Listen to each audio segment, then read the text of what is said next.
बहुत अच्छी लग रही हैं आप। धीरे धीरे हम तकरीबन रोज ही मिलने लगे। एक दिन वो बच्ची के साथ मेरे घर आई। हाय, प्लीज कम। ये है मेरा घर, बैठो ना।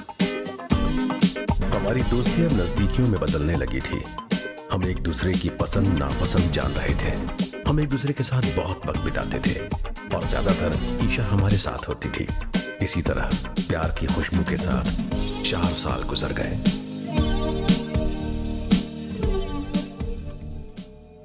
और उस दौरान ऑर्गन्स का रैकेट चलाने वाली गैंग अपना बिजनेस बहुत तेजी से फैला रही थी, जिसकी मुझे भनक भी नहीं थी।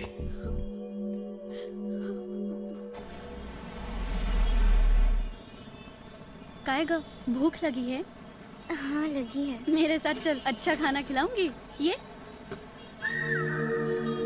लव्वर। ये नाम क्या बताया था? सुंदरी।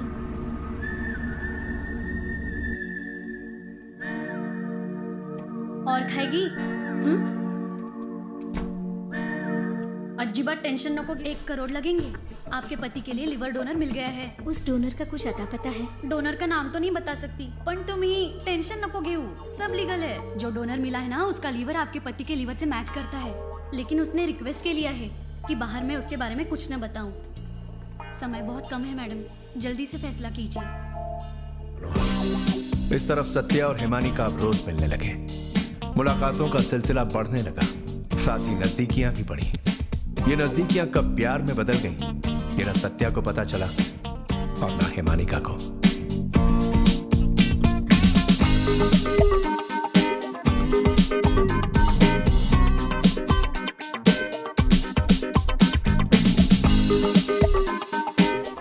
इतने स्मार्ट दिखोगे, मुझे शक होने लगेगा। कोई गलत इरादा तो नहीं है ना? तुमसे शादी का इरादा है। Will you marry me?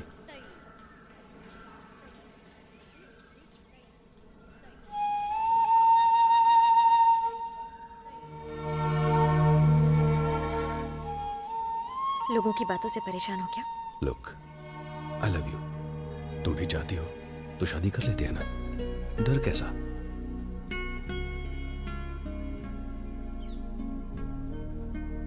Isha. Isha तो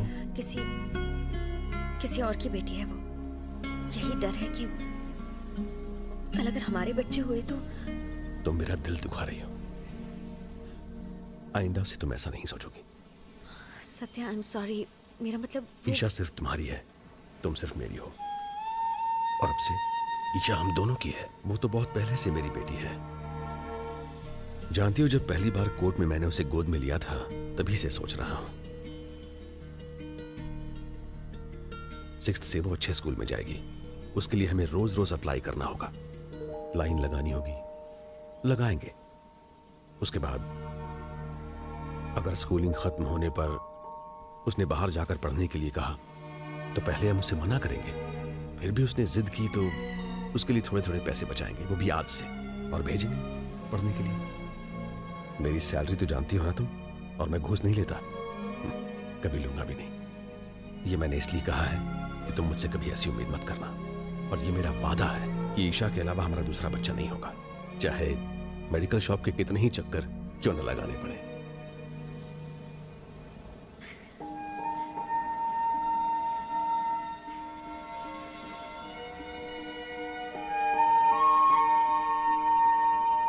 और एक वो था जिसका चेहरा भी याद नहीं।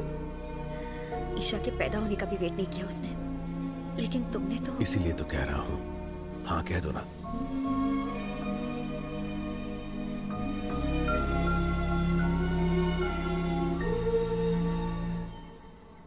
तुमसे बात करने का कोई फायदा नहीं है।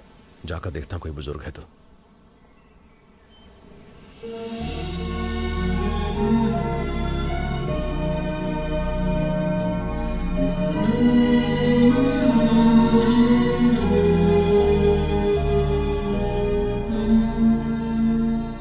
Baby girl, Isha my love, जरा अपनी मां को समझाओ कि मुझसे शादी करने के लिए राजी हो जाए। बोलो।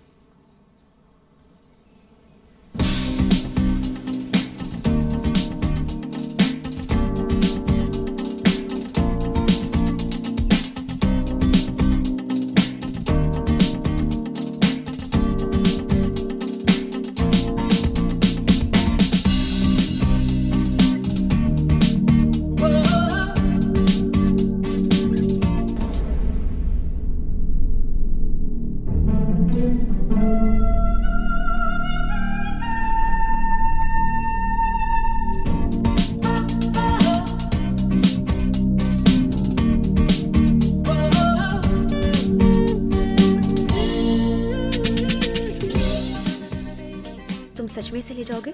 क्यों नहीं? तुम्हें भी तो तैयार होना है, ये तुम्हें 1 मिनट भी नहीं छोड़ती। इसीलिए तो ये मेरे दिल का टुकड़ा है। मुझे तैयार होने में सिर्फ 20 मिनट लगते हैं। इसके जागने से पहले मैं रेडी हो जाऊंगा। तुम्हें रेडी होने में 2 घंटे तो लग ही जाएंगे। इसे मैं ले जाता हूँ।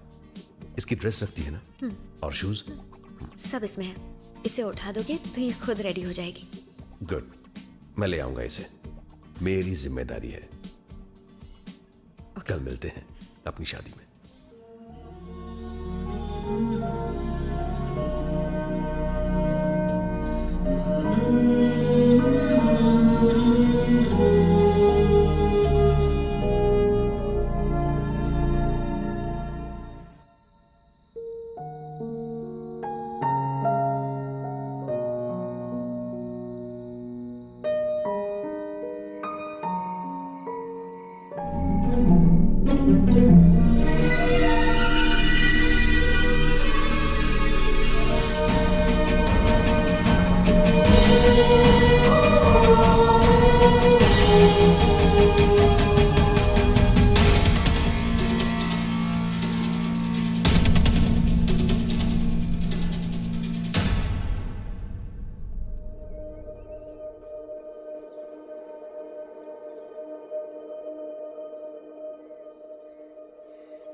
मम्मा किधर चली गई? 6 साल की जिस बच्ची का सब कुछ चला गया हो, उसे कैसे समझाऊं कि अब वो अपनी माँ को कभी नहीं देख पाएगी, क्योंकि वो अब इस दुनिया में है ही नहीं। जिसने ये काम किया था मैं उसे जिंदा गाड़ देना चाहता था, लेकिन ईशा को अकेला कैसे छोड़ता, मुझे कुछ समझ में नहीं आ रहा था। हिमानिका ने ईशा को कभी अकेला नहीं छोड़ा था। मैं भी हमेशा उसके साथ रहूंगा।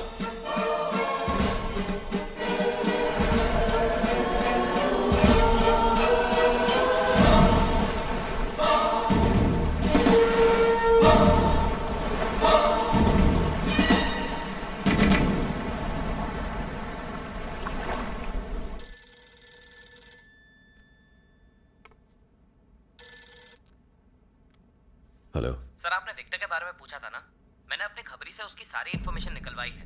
सर, वो तो काफी वक्त से इंडिया में है ही नहीं। सुना है कि वो दुबई शिफ्ट हो गया है, और ना ही उसका उसके फैमिली के साथ कोई कांटेक्ट है। जेल से छूटने के बाद हमारे पास उसका कोई रिकॉर्ड नहीं है। सर, मैं अभी भी कोशिश कर रहा हूँ। कुछ और इन्फॉर्मेशन मिलेगी तो आपको फोन करूंगा। Thank you.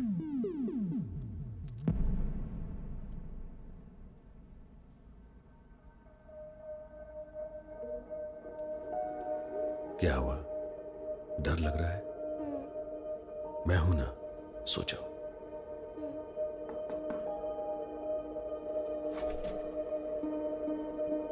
आओ रिचर्ड, मैं बाहर जा रहा हूं, 2 घंटे में आऊंगा।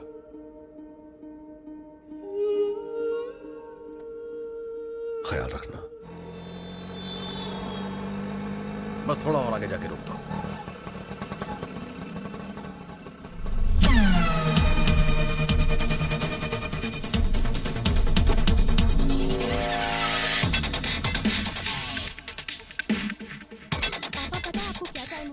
अभी जाएगी तो तेरी सास दरवाजा नहीं खोलेगी। नहीं, ऐसा कुछ नहीं पापा। अच्छा ठीक है, चल जा, चिंता मत कर। जी। बैठ। ए, पीछे जाओ उसके। तुम लोग सब जाओ, मैं यहाँ संभाल लूंगा।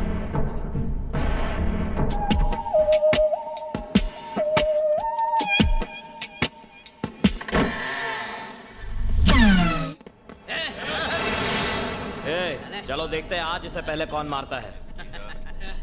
बेवकूफ, अलग हट। तेरे पास दिमाग है या नहीं? भाई मैं मार दूं। तुम्हारे, मैंने कहा तुझे मारने को। याद है तुझे वो दिन जब मैं तेरे घर पे आया था और तूने मुझे नंगा करके निकाल दिया था? तब से तेरी हरकत पर मेरी नजर थी, और उस लड़की पर भी मेरी नजर थी। उसकी बेटी को भी मैं जानता था। जब तुम्हारे आदमी ये पता लगा रहे थे कि उस लड़की के मर्डर में मेरा हाथ है या नहीं, वो भी मैं जानता था। धनुषकोडी में श्राद्ध करने के बाद तुम मदुराई में हो और संगम होटल के रूम नंबर 203 में रह रहे हो, यह भी मैं जानता था। और तुम इस समय आओगे, यह भी मैं जानता था। पता है ये सब मैं कैसे जानता था? मुझे ये सारी इंफॉर्मेशन तुम्हारे आदमी ने दी थी, तुम्हारा वफादार, जो एक बेईमान निकला। नाम मत पूछना, क्योंकि तुम एक ईमानदार आदमी हो। ये तिलक अच्छा लगता है तुम पर। पता है तुम्हें, तुम्हारी प्रेमिका को मारकर मैंने अपने दिल की भड़ास निकाली है। मन शांत हो गया। यही अब उनका स्टाइल है। बदला ले लिया मैंने। सत्यदेव, अब तुम्हारी बारी। पर तुम्हें मैं मारूंगा नहीं, सिर्फ इसलिए कि तुम अपनी मंगेतर की याद में तड़प तड़प कर जियो। कहा था ना, सांप के बिल में हाथ मत डालना। हाथ मत दो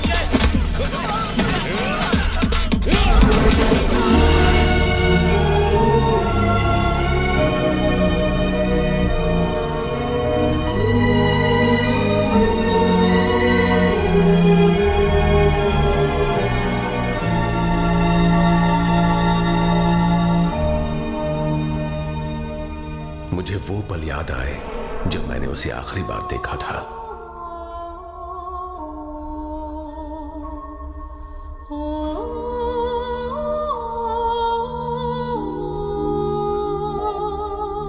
अगर आज मैं जिंदा हूं तो उसकी वजह सिर्फ ईशा है, जिसके एहसास ने मुझे मौत से लड़ने की ताकत